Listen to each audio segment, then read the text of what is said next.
Hi, good afternoon, everyone. 3 minutes into that afternoon on a Friday day, which we just want to say thank you so much for joining us. We're really excited to start talking about the new features and the updates to the Adult Education Pipeline dashboard, and want to share these and prepare you for what will be coming up. As Veronica said, we're going to go ahead and hold questions as we go through sort of the items, and then we can scroll back to answer any of the questions that we want to revisit or to discuss more thoroughly. We will be doing another presentation once the dashboard goes live, so we can do an actual walkthrough and show you what's going on and what these changes look like and what the data looks like. And we'll do that in late April. I think it's been moved to April 29th. We are looking forward to releasing the dashboard, and that should be on the 22nd of April. So stay tuned. We'll announce it as soon as it's confirmed. Next slide, please. So today from WestEd, there's me. I'm a senior program manager. I work on the CAPE contract for the Adult Education Pipeline dashboard. I also work on other adult education initiatives on the national and local level. And I'd like to turn it over so that Jessica and Ayana, my co-presenters, can also introduce themselves. Sure. Jessica? Thanks, Blair. My name is Jessica Keach, and my pronouns are she, her, and hers. I'm a senior research associate here at WestEd, and I manage the Adult Education Pipeline dashboard, as well as other data tools and resources to support data-driven decision-making. And I work with Blair on adult education. I'm excited to be here. Hello, everyone. Thank you for joining us. My name is Ayana Smith. I am a program coordinator. I'm new to WestEd, and so I'm here helping and supporting Blair and Jessica with all of the upcoming PD related to CAPE. So I look forward to continuing to work with you all. Thanks, Ayana. And it's really a wonderful team. It's a small and mighty team that you're looking at, but there's a whole host of people who support us behind the scenes in both providing the professional development and building the dashboard and responding to questions and providing other examples of TA.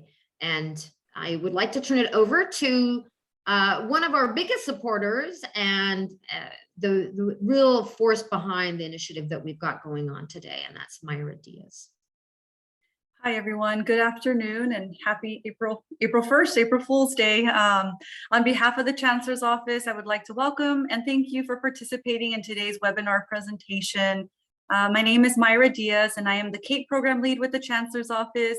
My colleague, Lindsay Williams, she and I work collaboratively to support the statewide adult education program at the Chancellor's Office.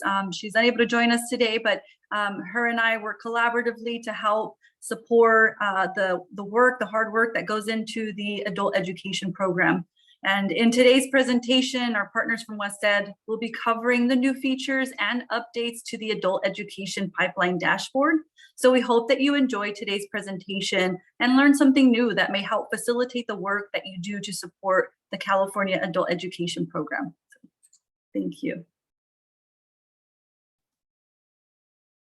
So very quickly, objectives today, we're just going to review the changes implemented on the Adult Education Pipeline. It looks simple, but this has taken months and months, and we started, even before the last dashboard was released. So this is a long process, but I like the way it looks so nice and clean that we've updated calculations, new metrics, and we have some new features and tools.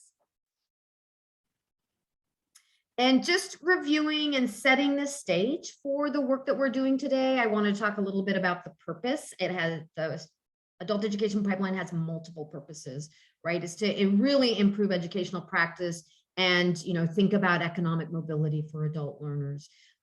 We use it to look at the full learner journey and looking at the program and data across multiple years so that we can have a more longitudinal idea of what programs and learners are doing. It is developed to serve multiple audiences, right? So it's administrators, instructors, legislators. It's very unique in that the data set that sits under the dashboard is also available to researchers. So that's many, many audiences, and that's why we are always rethinking how we present it.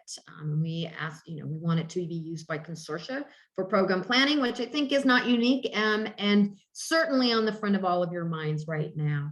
We also hope that the dashboard doesn't just provide metrics, but it also helps you to prompt and answer some of your key questions, and also to spur on asking good questions. And then it's also used to identify consortia who might be struggling and may need some extra technical assistance from your Cape TAP providers. So some of the adult education pipeline highlights is, that, as I mentioned, the metrics are aligned to the student journey. It combines multiple data sets and to offer a holistic view on a regional, institutional, college, district, and statewide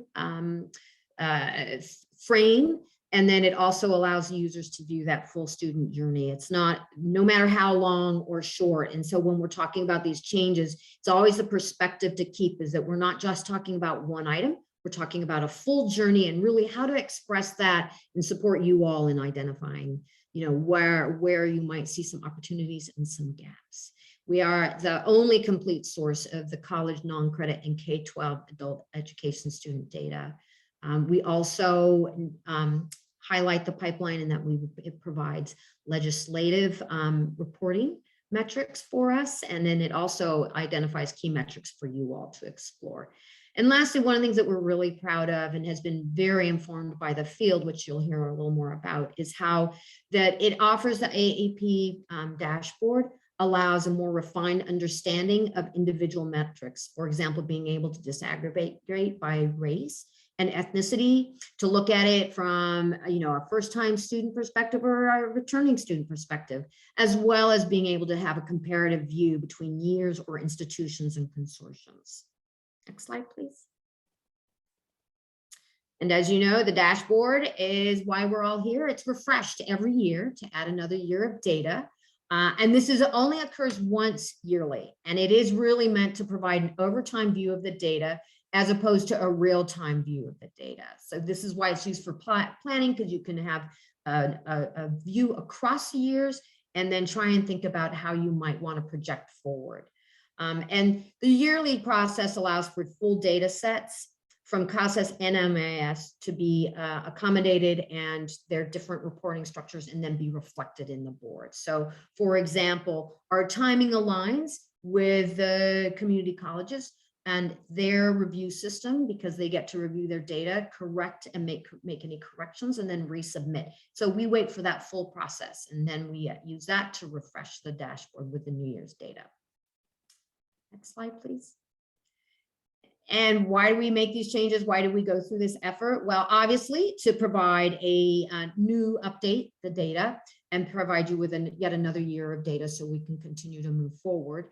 And it is also to align to other dashboards. As you may know, the AEP is one of a suite of dashboards on the launch board, and they share data amongst themselves in the suite.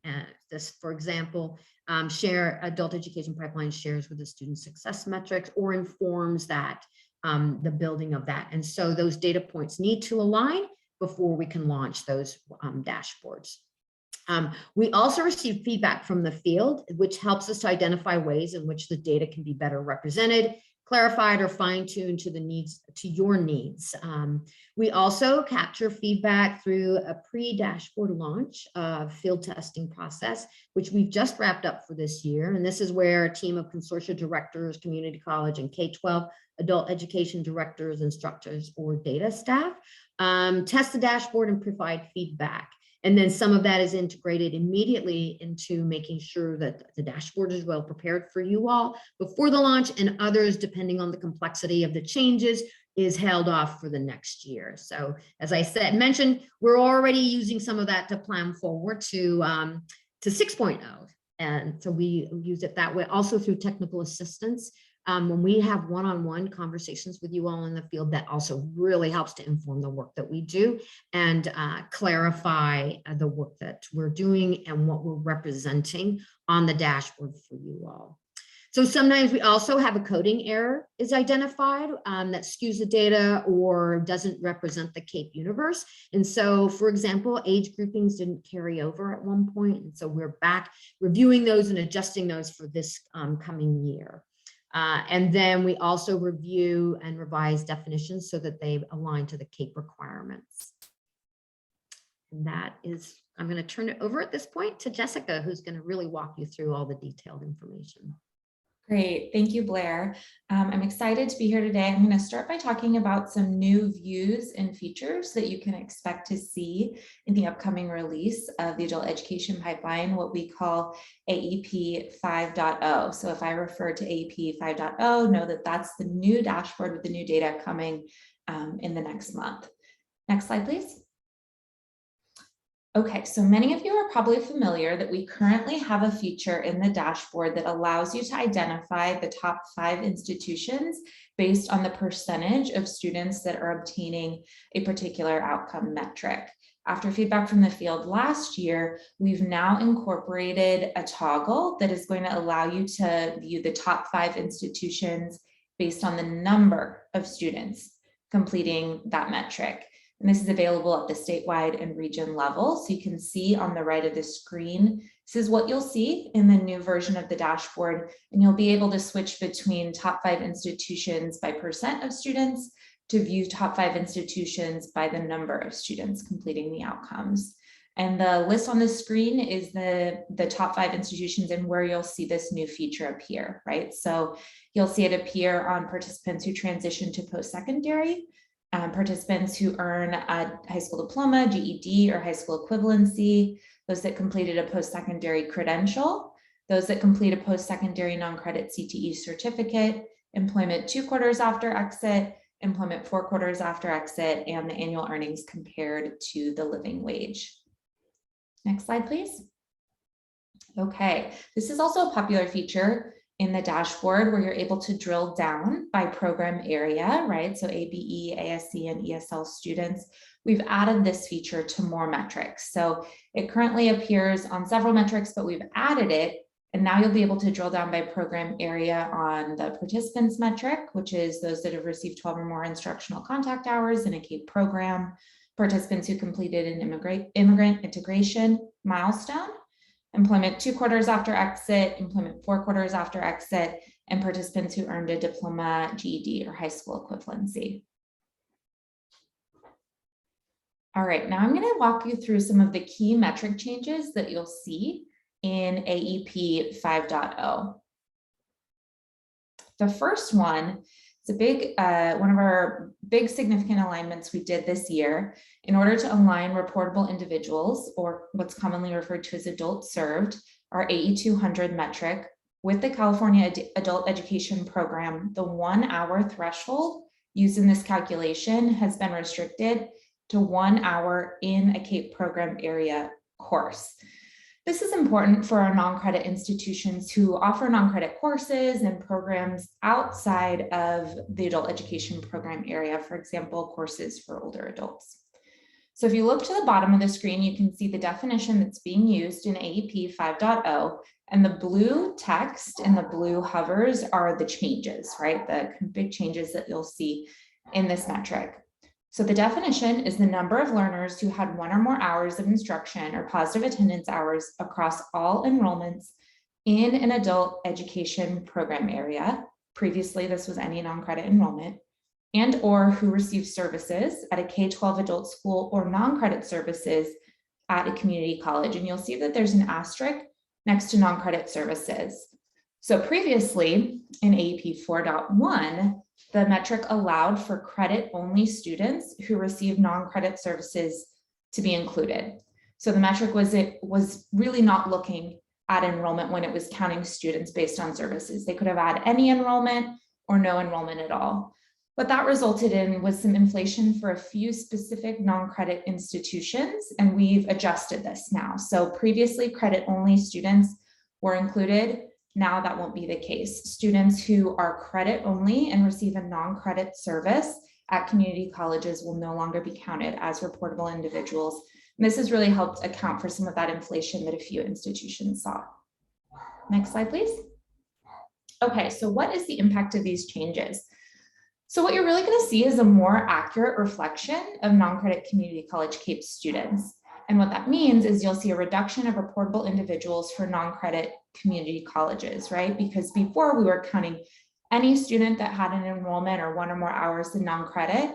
Now we're really narrowing that down to just non-credit students in the California Adult Education Program in those CAPE program areas. We'll also be counting all learners who receive some kind of service provided through the adult education program, except for students that only had credit enrollments, right? So that was that asterisk we just saw on the previous screen. And this is also going to result in a reduction of reportable individuals for non-credit community colleges, specifically for some of those institutions that saw really inflated numbers in AE 200. This is also going to reduce the number of students with barriers to employment across metrics, specifically for non-credit community colleges, because reportable individuals is the denominator for those metrics, right? So foster youth individuals, folks who are experiencing cultural barriers, those are all out of reportable individuals. So if we're reducing the number of reportable individuals, we'll also see a reduction in the count for those barriers metrics. Okay. I want to take a minute to talk about the COVID impact, and we're all very well aware that COVID has had a significant impact in many of our lives, and data and reporting has not been exempt to some of these impacts. So I want to acknowledge that the Chancellor's Office recognizes the continued limitations that the non-credit community colleges have faced in reporting student attendance hours in SX05 for non-credit distance education classes. In last year's build of the adult education pipeline, which was for version 4.1, which contained one term of COVID impacted data, spring 2020, the Chancellor's Office consulted with the non-credit field and determined that the benefit of maintaining the hour threshold requirement for non-credit students during COVID impacted terms did not outweigh the cost of excluding students because their institutions had an inability or difficulties reporting student attendance hours for those distance ed courses. So therefore, during spring 2020, which is what you see in the dashboard now, only an enrollment record versus number of hours reported was required for non-credit community college students to be counted in metrics that require an hour threshold. And after continued consideration and consultation, version 5.0 is going to carry over this decision for the 2020-21 year of data, right? And so that was the new release of the dashboard that you'll see later this month. The impacted metrics, and these are metrics that have historically relied on an hour threshold, are in the blue box on the right. So we have reportable individuals, which has that one or more hour requirement. We have participants, the students with 12 or more instructional contact hours. Another metric that's not as commonly used is the students with 1 to 11 instructional contact hours. And then the final one is students with an enrollment in an adult education program who received services.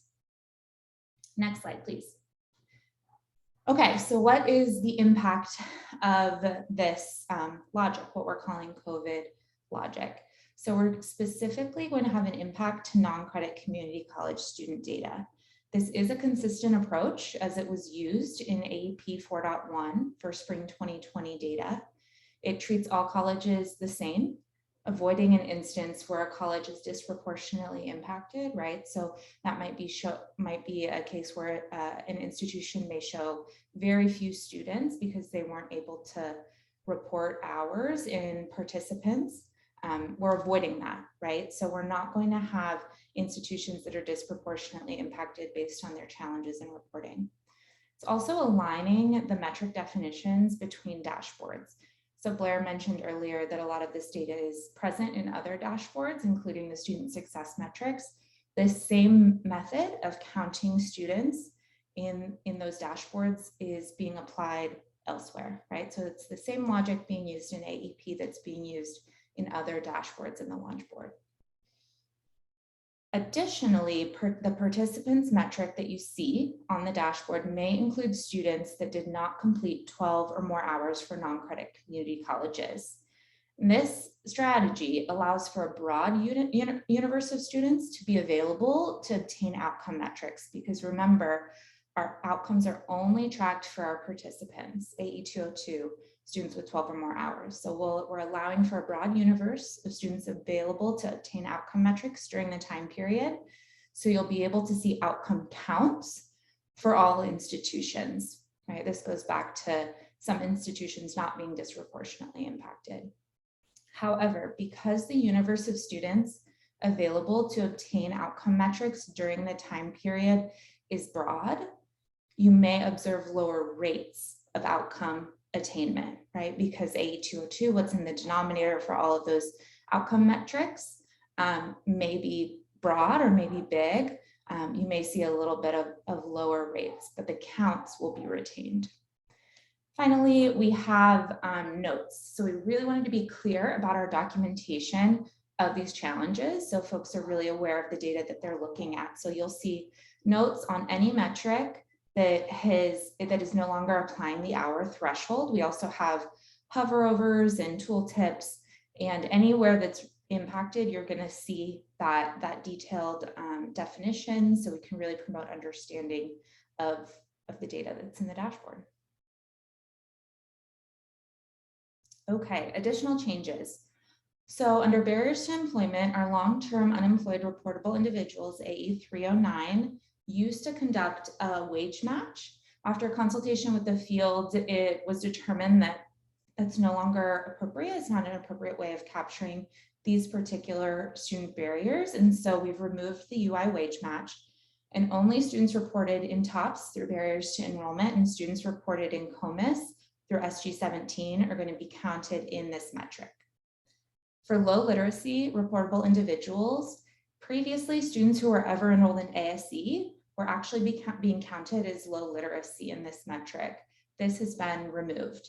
So only students who have been enrolled in ABE or students who have been reported as low literacy individuals through TOPS barriers to employment or COMIS SG20 are going to be accounted in this metric.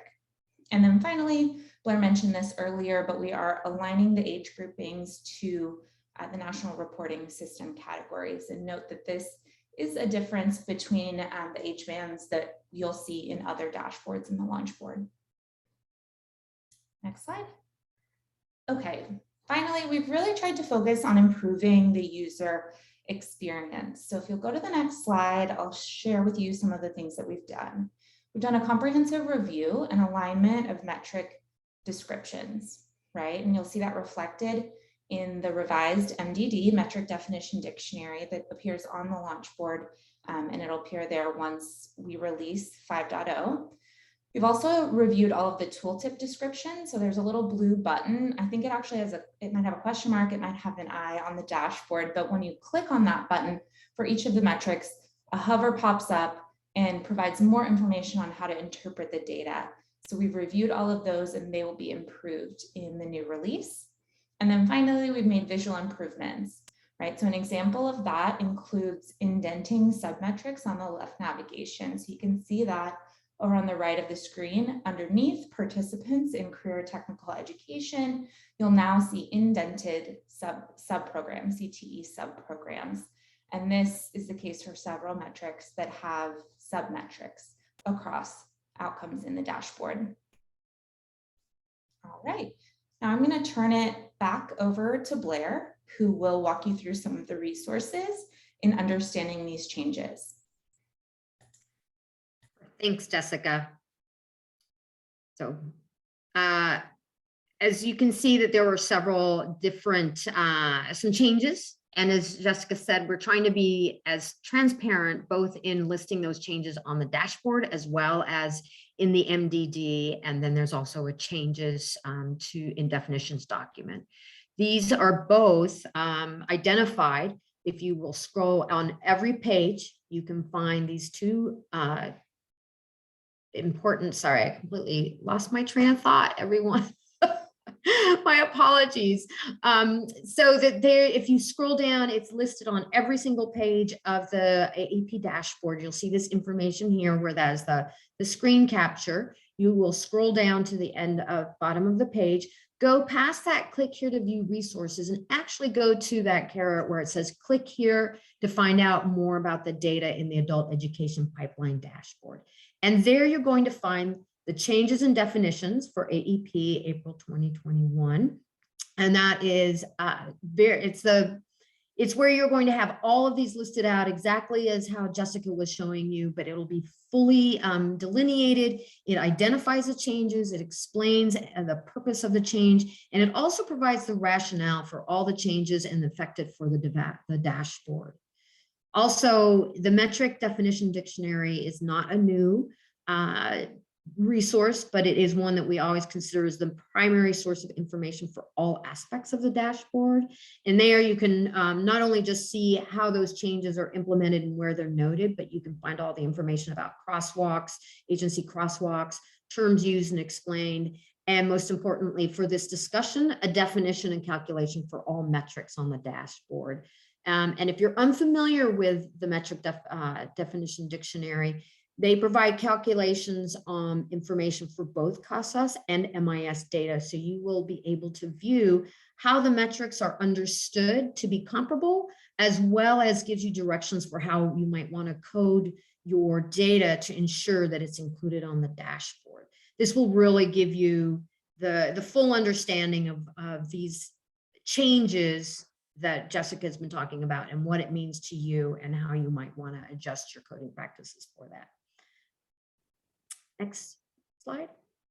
So in summation, you'll see these changes that are implemented. The changes are implemented for all years. You'll see the updated numbers in another year's data added to the dashboard. Some of the displays will be updated. There's new metrics might be added, and also any additional explanatory information will be directly accessible on the dashboard. Or as Jessica was mentioning, there's new language that clarifies or highlights the information on the metrics. And as well, we have signaled where those changes, for example, the changes to enrollment, they are signaled on the dashboard as well. So it's very transparent about how these calculations are being addressed. The next slide.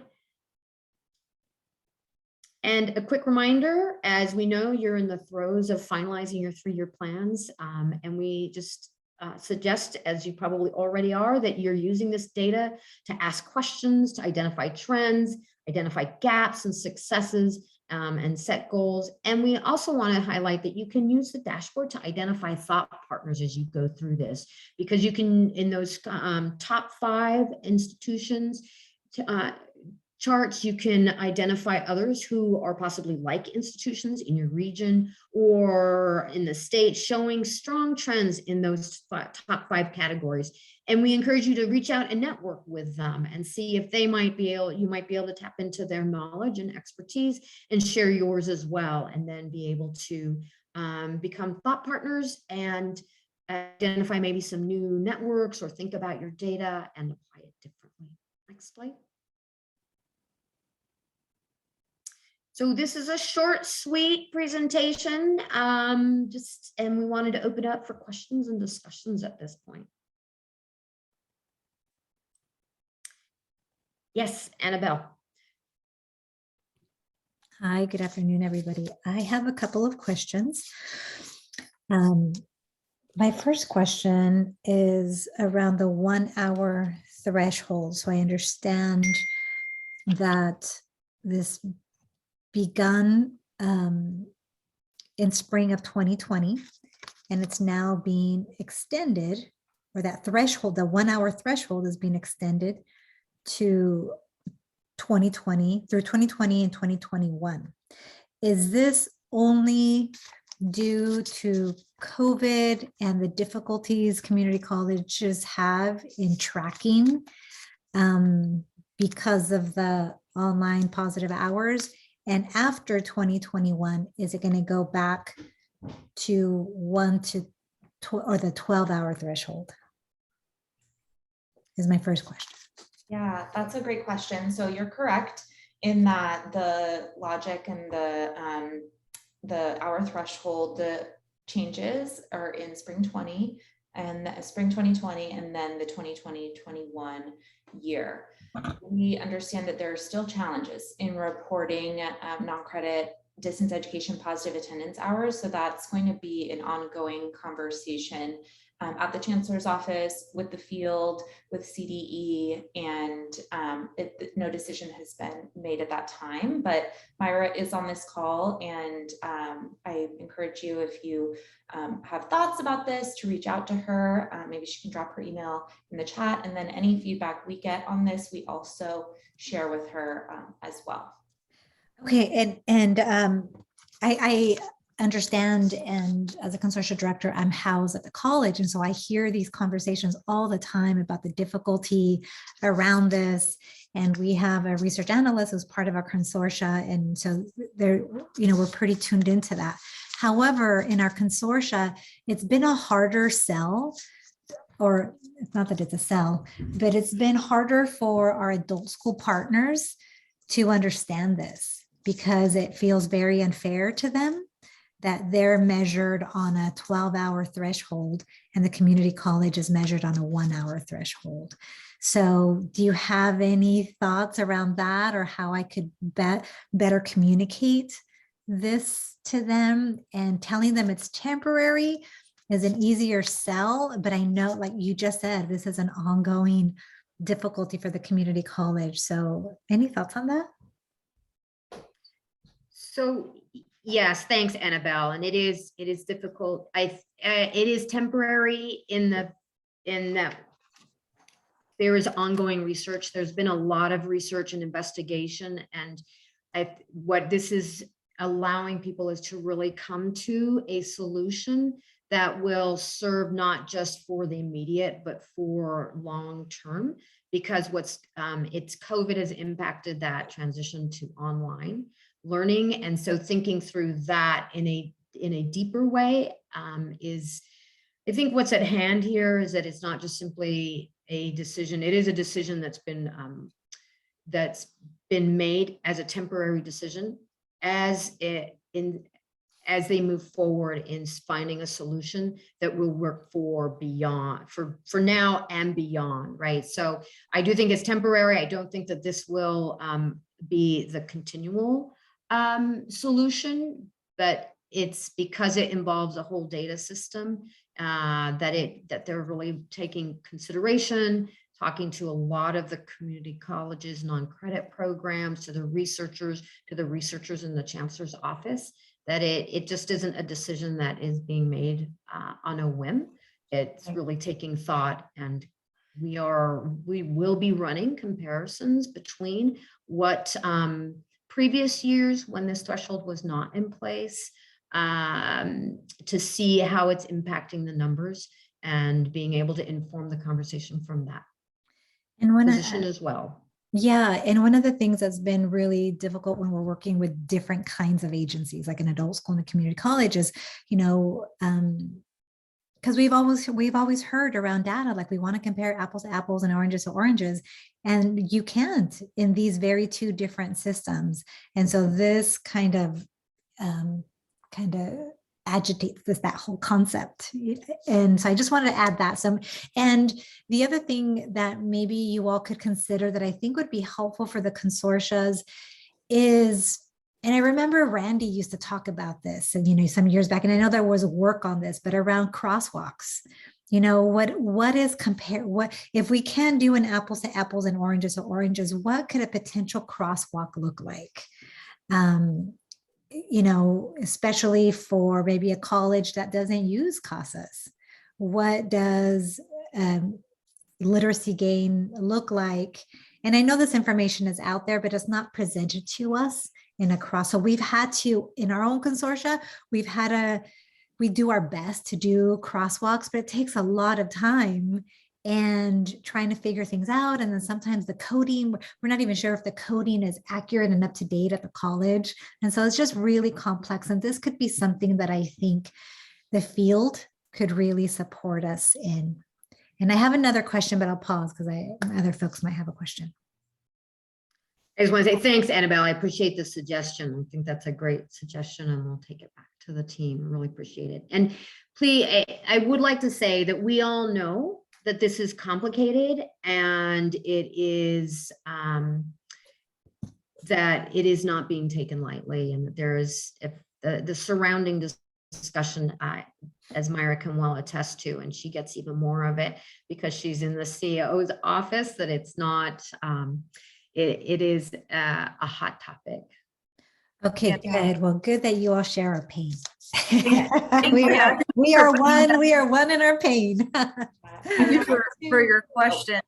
We value hearing, this information because it helps us, hear what struggles and challenges you guys are facing. And of course, this obviously was brought up because of the pandemic, and it makes us go back to the drawing board and just, talk to our leaders and recognize what are some of these challenges and what we can do. So we're definitely working on, trying to arrive if there is a possible solution, or at least be able to narrow down, what are these challenges. And so we value that. I put my email in the chat box. Please feel free to email me with any, questions or concerns in regards to this, because this information helps us, take that back to the drawing board and present that to our leaders.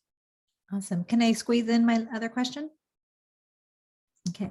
This is probably for Jessica. In the presentation, the PowerPoint, you were talking about low literacy and what qualifies as low literacy. You mentioned ABE and ASC, but you didn't mention ESL. Yeah, that's a good question. And we've had that question previously. I know Blair can speak to it. So what I mentioned is that previously we had included ASE individuals, students who had ever been enrolled in ASC, and marked them as low literacy. So that will no longer be the case. It will be folks who are reported as low literacy through those through the barriers to employment metrics, or folks who are ever enrolled in ABE. But we also recognize that there are various levels of ESL, and just because someone is enrolled in ESL doesn't automatically make them low literacy. So we haven't included that at this point, but again, please send us your feedback. We're continuously collecting that information, and it goes into next year's build. So I don't know if Blair, there's anything else you want to add to that? I have a comment on that. Blair, you're on mute. Yeah, Okay. I was just going to say that we have investigated that, and we've looked at the way the different systems report. And at this point in time, we are trying to align with the systems, and ESL comes in and it does not define by language level or literacy. It doesn't come in as literacy level. So because of that, it goes into the overarching group of the ESL of the literacy level barrier. Yeah. However, and I totally understand. I do a lot of work with skilled immigrant and internationally trained professionals. So it's something that we have as we begin, to refine these definitions and continue to have the conversations. And we would be happy to engage in a really directed conversation with a group of people, maybe like a small focus group, to think through how we might be able to identify and refine these pieces. Because yes, ESL is not a unitary marker for literacy level. And I do understand that as far as you can define low literacy by someone's lack of English literacy. However, this has implications for us right now for our 3-year planning, because one of the student barriers that we are supposed to be selecting, one is low income and the other one is low literacy. And so we're trying to capture. It's a little bit easier, I think, to capture it on the adult school side, but at the college side, they are telling us that they are marking. They are suggesting that we use both low income and low literacy so that we can capture ESL students.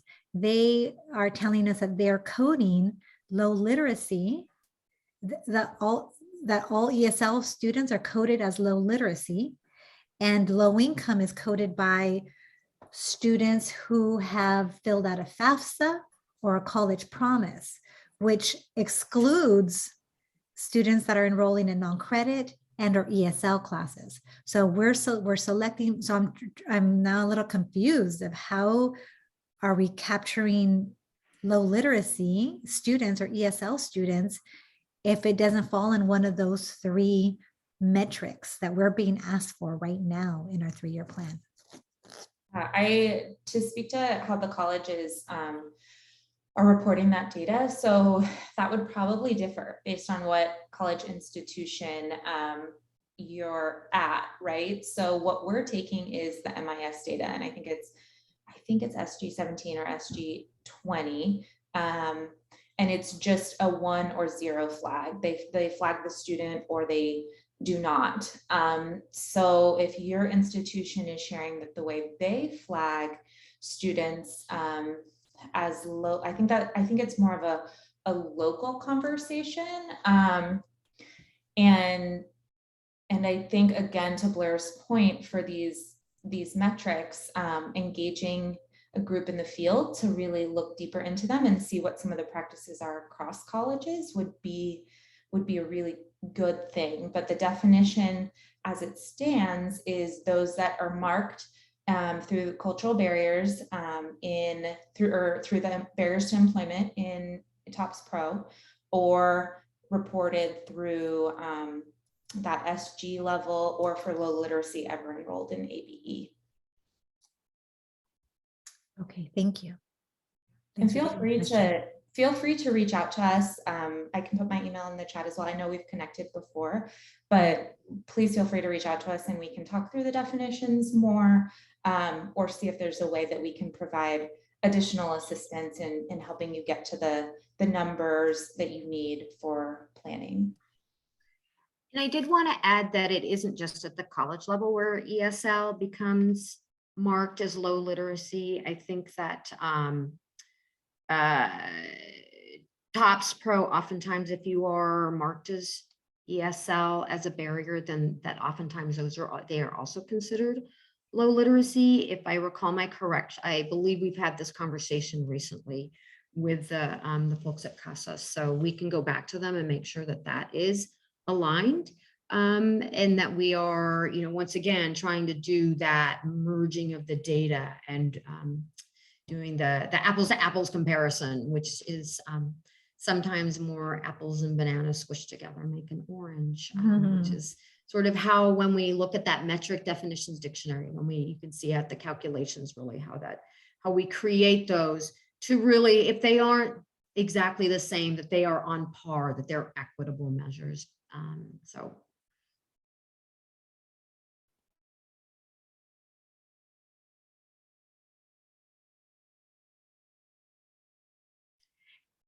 And Dana, that's interesting to hear, because I'm sorry, I'm looking at your message in the chat, that because before we revised our definition about tagging ASE, removing them from the low literacy, is we also, when we make these changes, we check in with CASAS to make sure that we are aligning with their definitions. So we'll go back and verify that, because the response that we received is that ASE was not tagged as low literacy. So thank you for bringing that up, Dana.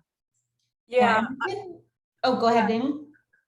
That was one of my my confusion in listening to this, is that you're talking specifically about Launchboard, and yet the systems that we use, like TE, may not be doing the same thing. So yeah, if we could get some clarification, because like I look at TE and run my reports, and then I look at Launchboard and I don't, they don't match up. So yeah, if there could be some consistency, and then if we can get clarification on the definitions, if they are the same in both systems or if they aren't, that would be great. Yeah, I was gonna just briefly read out the definition, the new definition, that might be helpful. And for context, Dana, what we do in all of these metrics is look at the TOPS data, we look at the COMIS data, but we also understand that students may appear in both. So there's a merging of those records. So for low literacy reportable individuals, this is AEP 5.0. For in TOPS Pro, if a student comes from TOPS Pro, we're looking to see if they have ever been flagged as low literacy for employment barriers, or if they have ever enrolled in a basic skills ABE program area. And then that would be at any time up to and including the selected year at any institution, or if they met the definition in COMIS.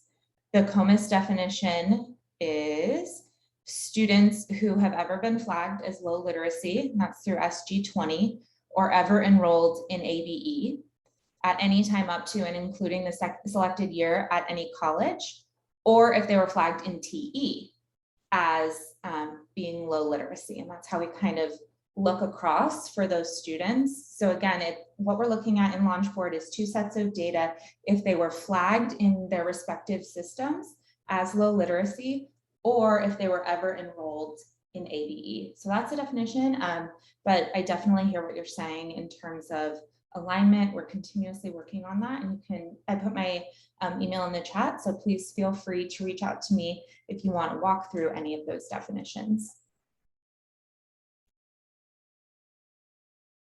And I think Jason has his hand up. Hi, good afternoon. Happy April Fools. I was just kind of wondering, like, considering like the differing methodology, like right now in NOVA, the 1920 is from AEP 4.0. Will the 2021 data be reflective of the new methodology? And if so, will the 1920 data be updated in NOVA to also reflect the new methodology? Because, I know folks are already completing their plans and everything, and a lot of folks were using the 1920 as their baseline. And, with the reportable individuals definition straight up changing a little bit, like that can really change like how you set your targets too. So just kind of wondering like how that would look like in NOVA and how that would be reflected and how we have to look at it for our 3-year planning. I can answer that, I think. So like Blair mentioned earlier, when we make these updates, like the change to the reportable individuals definition, it is made for all years across the dashboard, right? So the data that's in NOVA, it is my understanding that it will be updated with the new release of the launch board with new definitions. Also recognize that that is challenging because you're going through 3-year planning, and I'll defer to Myra and other folks who are more engaged in providing technical assistance on that issue. But our goal is to make sure that the data is consistent across time. So when we change that definition, we apply it historically. Yeah, we noticed that when we were just like messing around with it. It's just more that, like, because what's already in NOVA is already very different. So we're just kind of wondering like how we have to play around with that and what we would have to inform our consortium. Yeah, and that's where the NOVA enhancements, we're working on once the AEP release, the 5.0 is released. It's a smooth transition into NOVA so that you guys can access the data. And there will be some enhancements in NOVA. In a previous webinar, we talked about how the annual plan for now is going to be inactive. The link will be inactive. So that way, as the enhancements are made into NOVA to allow for some of these connections to sync, we'll be able, and we will also be providing some additional communication to that. So hopefully soon that should be coming out. Please keep an eye out for that from our SCOE TAP team. Awesome. Thank you so much. Thanks for your question. Chris, you have your hand raised? Yes, you mentioned about people who are marked as low literacy in TE, fulfilling a certain requirement. But I was just wondering, it led me to thinking, is there a commonly accepted definition for what low literacy is from that point? Because I'm not sure if, at least in the past, our counselors, the people who were marking that, upheld sort of a commonly accepted, definition of what that might be. I know it probably at one point, it was probably if you were in an ABE class, you were low literacy. But beyond that, I'm not sure what it was that we thought of it. So it might be seemed like it was approaching a chicken and egg sort of situation where, you're marked as low literacy. What is low literacy? Well, you can't, you're low literacy. So obviously that's what we're marking you as. Thanks, Chris. That's an excellent point. The dashboard, the AEP dashboard does not set those common definitions. Those definitions are taken up with your data systems or your coding. So for example, TE would set, CASAS would set their definition of low literacy, and then it would also be then low literacy as it's defined in MIS. But your point is very well taken, that it might be interesting to go back and set a common definition that can be broadcast out to MIS and CASAS and see how they're matching up to that conversation, because it would certainly allow people to code in alignment to something. So that's an excellent point. Thanks, Chris. Yeah, and I'll just note again, excellent point. I believe that in MIS, and I can look it up and put the variable in the chat. It's is the individual low literacy mark 1 or 0, right? And these elements, these SG elements, are actually relatively new. Probably maybe three years ago, maybe a couple of years old, and they were created to support reporting for the adult education program. And I believe North Orange actually did a little bit of work around trying to come up with some common definitions. And so I think that's definitely something that the field should continue to pursue, as well as work with the Chancellor's office in terms of trying to define some common definitions, because I don't think that they currently exist.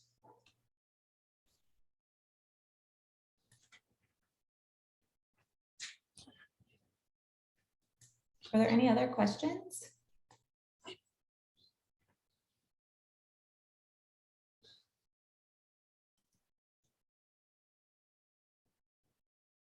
We really appreciate you posing difficult, complex questions, which really evidence both the thought that you all put into the work that you do and reflects the work that we do in trying to reflect some of the data back to you. As I said, we'll take these the questions that you've asked and some of your concerns, and we'll begin to pull that through and look at how, again, we start anew and fresh and begin to look at our definitions and take these questions and apply them to our work.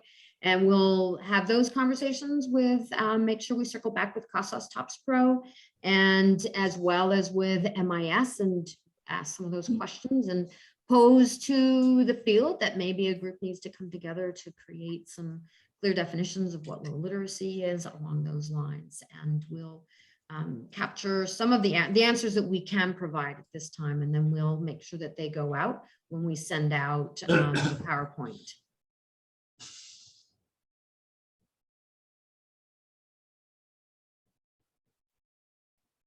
Oh, I'm going to hand it over to Ayana. Thanks, Ayana.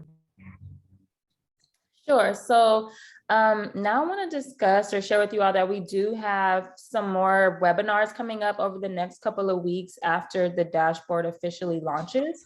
So if you do want to get more information about how to better utilize the dashboard with your 3-year planning, and some ways that we suggest or recommend using that data, please feel free to join us. We have all the dates up on the screen. There are some individual webinar opportunities, such as this one, and then we also have some 2-part opportunities. And so for those, you want to just make sure that you're registering both for part 1 and part 2 so that you can get all of the information. And then if someone can post the link in the chat where people can register for these, it's the same place where you registered for this webinar. All of those should be online for you to go ahead and sign up.